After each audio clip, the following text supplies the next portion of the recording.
इस दुनिया में कर्म को मानने वाले लोग कहते हैं भाग्य कुछ नहीं होता और भाग्यवादी लोग कहते हैं किस्मत में जो कुछ लिखा होगा वही होकर रहेगा। यानी इंसान कर्म और भाग्य इन दो बिंदुओं की धुरी पर घूमता रहता है और एक दिन इस जग को अलविदा कहकर चला जाता है। भाग्य और कर्म को अच्छे से समझने के लिए पुराणों में एक कहानी का उल्लेख मिलता है। एक बार देवर्षि नारद जी बैकुंठ धाम गए। वहां उन्होंने भगवान विष्णु का नमन किया। नारद जी ने श्रीहरि से कहा, प्रभु, पृथ्वी पर अब आपका प्रभाव कम हो रहा है। धर्म पर चलने वालों को कोई अच्छा फल नहीं मिल रहा, जो पाप कर रहे हैं उनका भला हो रहा है। तब श्रीहरि ने कहा, ऐसा नहीं है देवर्षि, जो भी हो रहा है सब नियति के जरिए हो रहा है।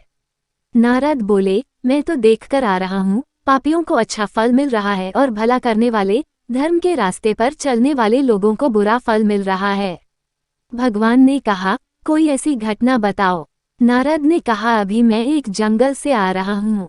वहाँ एक गाय दलदल में फंसी हुई थी। कोई उसे बचाने वाला नहीं था। तभी एक चोर उधर से गुजरा। गाय को फंसा हुआ देखकर भी नहीं रुका, वह उस पर पैर रखकर दलदल लांघकर निकल गया। आगे जाकर चोर को सोने की मोहरों से भरी एक थैली मिली। थोड़ी देर बाद वहां से एक वृद्ध साधु गुजरा। उसने उस गाय को बचाने की पूरी कोशिश की। पूरे शरीर का जोर लगाकर उस गाय को बचा लिया, लेकिन मैंने देखा कि गाय को दलदल से निकालने के बाद वह साधु आगे गया तो एक गड्ढे में गिर गया। प्रभु, बताइए ये कौन सा न्याय है? नारद जी की बात सुन लेने के बाद प्रभु बोले, ये सही ही हुआ। जो चोर गाय पर पैर रखकर भाग गया था उसकी किस्मत में तो एक खजाना था, लेकिन उसके इस पाप के कारण उसे केवल कुछ मोहरें ही मिली।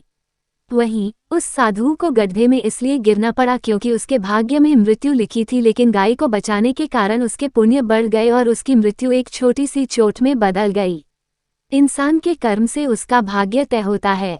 इंसान को कर्म करते रहना चाहिए, क्योंकि कर्म से भाग्य बदला जा सकता है।